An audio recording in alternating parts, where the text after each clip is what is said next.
But we got to talk about Brendan Fraser or Fraser. I'm going to say Fraser because That's it's fine. easier. I'll call it the way he We wants got to to be pronounced. we got to talk about him. He's like the internet's favorite person now. When did that happen? I have no clue. I literally no clue. I know he got overweight and out of shape, and all kinds of pictures of him were being posted online, and they were all like, "Oh no, poor Brendan," and they would like show side by side comparisons of like him from this movie and what he looks like today. Yeah, And he's a everybody good looking dude back then. Yeah, yeah, Just like boyish good looks. yeah, like classic. I can see why adventure Ian serial good McKellen looks. was into him. Yeah. Now I like He this or she introduction plays for the her world's character. sexiest librarian, basically. Yeah, the world's sexiest, like stupid librarian. No, I really like She's this not intro stupid. of her. She's just a little clumsy. Yeah, She just, But no, I love this just intro. knocked down everything out of clumsiness, not stupidity. you're right. And it's you're right. honestly, it's the clumsiness is debatable because she was standing on that ladder upright for quite a while, actually.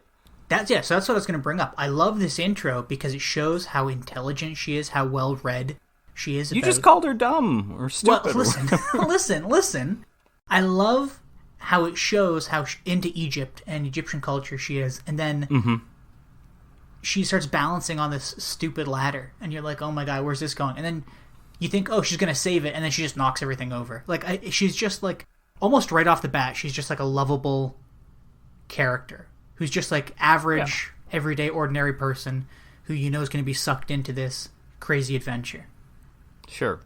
Whereas Brendan Fraser is this awesome gunsling American guy fighting Incredibly with the French out in the middle of the cocky. desert. Yeah. We got to he's talk awesome. about Benny also. I mean, he'll come back obviously, but Benny I have is my favorite. If I had to be anybody in this movie, it'd be Benny. I or have a the- or the- history or the British with guy. Benny. Oh, that's right, you do. Yeah, well, how do you know? Did I tell you this? But yeah, you told me. Kevin J. O'Connor is his name. Who he's a I think he's a Paul Thomas Anderson regular. He's in There Will Be Blood. He's in The Master. That was the first thing I was watching where I'm like, oh my god, that's the guy from The Mummy. That was like when I noticed him. But yeah, he's from the Chicago area, as is much of my family. And my great aunt, she's a bit of a name dropper, so I don't know how well she knows, but I think she was friends with Kevin J. O'Connor's mother, maybe grandmother, I think mother, and I think it's probably like they played cards once or twice.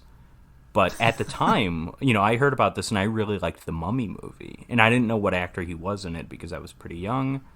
But she like got me his autograph, and there was an autographed photo. This was at the time when they were making the movie Van Helsing.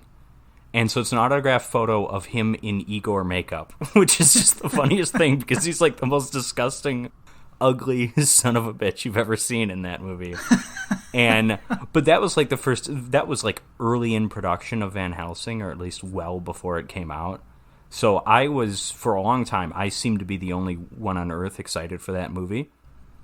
And then when it came out, I was one of the few people on earth who enjoyed that movie.